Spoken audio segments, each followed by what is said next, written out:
നിങ്ങളുടെ favourite shows ഇനി ഒരിക്കലും മിസ്സാവില്ല. ഇപ്പോൾ C5 കാണും നിങ്ങളുടെ ഫേവറേറ്റ് ഷോസ് തികച്ചും സൗജന്യമായി. എങ്കിൽ ഇനിയുള്ള എല്ലാ നീക്കങ്ങൾക്കും നമ്മൾ സാഗറിനെ കൂട്ടുപിടിക്കണം. സാഗറിനെ മുന്നിൽ നിർത്തണം. വിയർത്തൊലിച്ചിരുന്ന TV കാണണ്ട. ഫാനും ഞാൻ ഇട്ട് തരാം.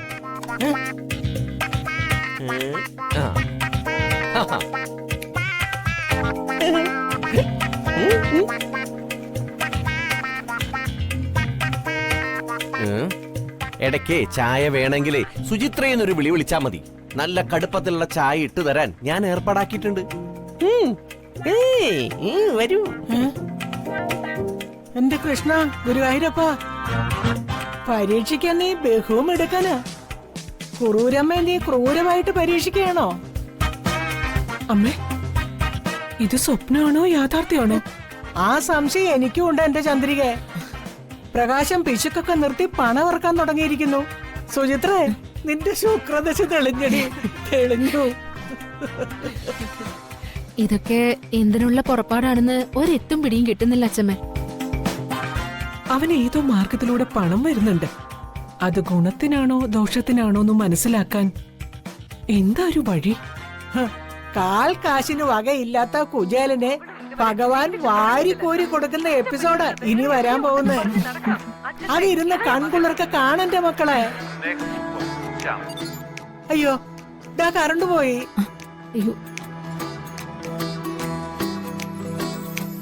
അയ്യോ, ചതിച്ചോ? എന്തു പറ്റിയമ്മ? അശുഭ ലക്ഷണം, കറണ്ട് പോയി. നല്ല എറണം കെട്ടവനാണ് പ്രകാശൻ. അവനൊരു നല്ല കാര്യം ചെയ്യാൻ പോയി, കറണ്ടും പോയി.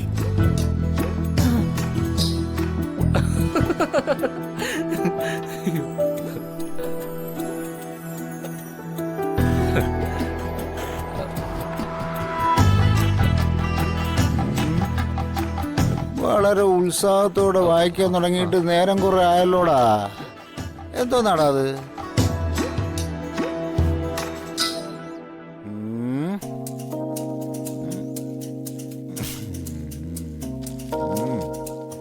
ആഹാ, ചിത്രകഥയാ?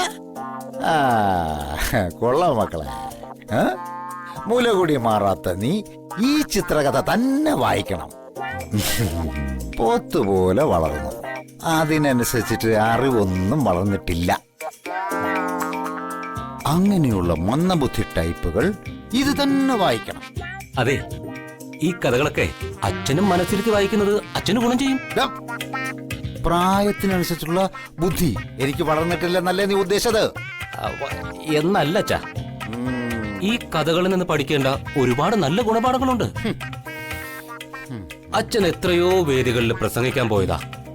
ഇതിലെ കഥകളെടുത്ത് പ്രയോഗിച്ച ഒരു സൂപ്പർ പ്രസംഗം തന്നെ നടത്താം എന്നാ ഞാൻ ഉദ്ദേശിച്ചത്. അതൊന്നുമല്ല, എനിക്ക് വിവരം വച്ചിട്ടില്ലെന്നല്ലേ നീ ഉദ്ദേശിച്ചത്? അല്ലടാ, നിന്റെ ഭാര്യ ഒളിയമ്പ് തൊടുക്കാൻ പിടിക്കുകയാണല്ലോ. ആയനക്കേട് നിനക്കും പകർന്നു കിട്ടിയതാ ഉറപ്പാ. അല്ലടാ, ഇത്രയൊക്കെ പറഞ്ഞിട്ടും ഒരു ഉളുപ്പില്ലാതെ നിൽക്കുന്ന നോക്കിയേ. എന്തോ ഭഗീരഥ പ്രയത്നം കഴിഞ്ഞുള്ള വരവാണെന്ന് തോന്നുന്നു. ഒരു വൃദ്ധസദനത്തിന്റെ ശുചീകരണ പ്രവർത്തനത്തിലായിരുന്നു. എന്നോടൊപ്പം പാർട്ടി പ്രവർത്തകരായ കുറച്ചു പേര് സഹകരിച്ചു. ചേറും പുല്ലും ചവറും ഒക്കെ നിറഞ്ഞ് വൃത്തികേടായി കിടന്ന കിണറ് വൃത്തിയാക്കി. അച്ഛൻ പറഞ്ഞ പോലെ തന്നെ ഭഗീരഥ പ്രയത്നം തന്നെയായിരുന്നു. നന്നായിടാ മോനെ.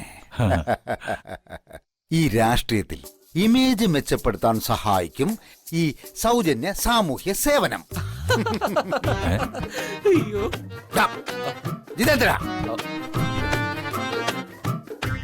ജഗൻ പറഞ്ഞ പോലെ നീ കേട്ടോ? ഇല്ല.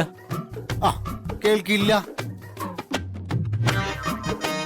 എടാ, 10 കൂടുതൽ കിട്ടുന്ന പ്രവൃത്തി ചെയ്തിട്ടാ എന്റെ മകൻ വന്നിരിക്കുന്നത്. എടാ, ചിത്രകഥ വായിച്ചോണ്ടിരുന്ന വോട്ട് കിട്ടൂടാ.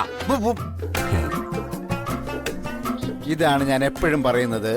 എന്റെ മകൻ ജഗനൊരു മുതൽക്കൂട്ടും നീ ഒരു വേസ്റ്റിന്റെ കൂട്ടവുമാണെന്ന്. മനസ്സിലായോ?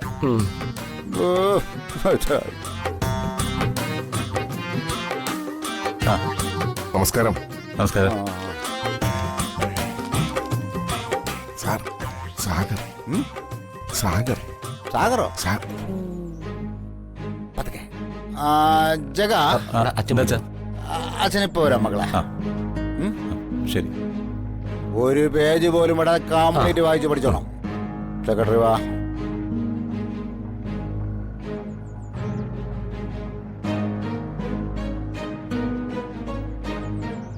സാറിനെ നേരിട്ട് വിളിക്കരുതെന്ന് സാറ് സാഗറിനോട് പറഞ്ഞിട്ടുണ്ടല്ലോ അല്ലേ?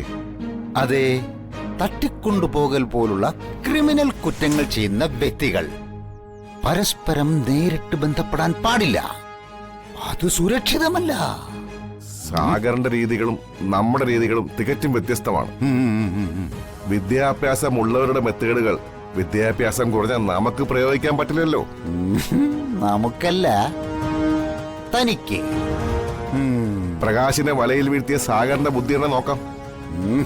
വളരെ തന്ത്രപരമായി സ്മൂത്തായിട്ടല്ലേ സാഗർ പ്രകാശിനെ വീഴ്ത്തി കളഞ്ഞത്. സ്വന്തം സഹോദരിയെ ചതിക്കാൻ സ്വന്തം സഹോദരനെ തന്നെ രംഗത്തിറക്കിയില്ലേ? അത് ശരിയാ. സാഗറിന്റെ കരുനീക്കങ്ങൾ എനിക്ക് നന്നായിട്ട് ബോധിച്ചു. എങ്കിൽ ഇനിയുള്ള എല്ലാ നീക്കങ്ങൾക്കും നമ്മൾ സാഗറിനെ കൂട്ടുപിടിക്കണം. സാഗറിനെ മുന്നിൽ നിർത്തണം. എന്തിന്?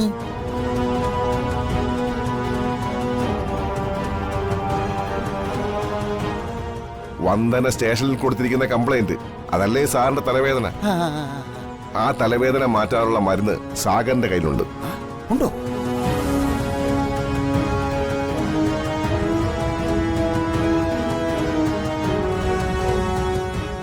അല്ല, എന്താ അച്ഛനും സെക്രട്ടറിയും തമ്മിലൊരു ഗൂഢാലോചന? കൂടാലോ? എന്ത് കൂടാലോചന? അങ്ങനെയൊന്നുമില്ല, അങ്ങനെയൊന്നുമില്ലെന്നേ. കുറെ സൽപ്രവർത്തി ചെയ്യാനുള്ള സാധ്യതകളെ കുറിച്ച് ഞങ്ങളൊന്ന് കൂടി ആലോചിച്ചതാ. എന്നാ പിന്നെ നടക്കട്ടെ.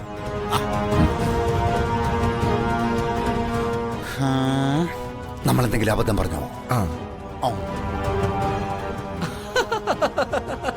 അയ്യോ, ഇവന് നഴ്സറി സ്കൂളിൽ ചേർക്കേണ്ട സമയം അതിക്രമിച്ചു കഴിഞ്ഞു.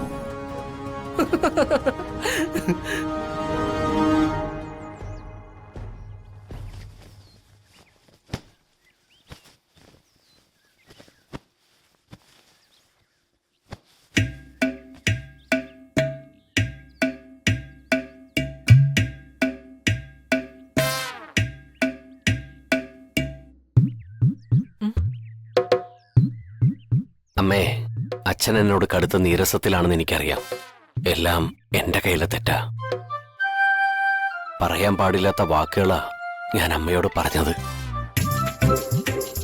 ഒന്നും മനഃപൂർവ്വമല്ല അമ്മേ. എല്ലാവരും എന്റെ പണത്തിൽ ഉന്നം വയ്ക്കുന്നു എന്ന് തോന്നലുണ്ടാവുമ്പോഴാ ആ രീതിയിൽ പെരുമാറിപ്പോകുന്നത്. അച്ഛനോട് എനിക്ക് മാപ്പ് തരാൻ പറയണം. അച്ഛനോട് ഈ കാര്യം നേരിട്ട് പറയാനുള്ള ധൈര്യം പോരാ, അതാ. എല്ലാം കേട്ടിട്ട് ദേഷ്യപ്പെടാതെയുള്ള അച്ഛൻ്റെ ഒരു ചിരിയുണ്ട്, അതാ എന്നെ തളർത്തുന്നത്.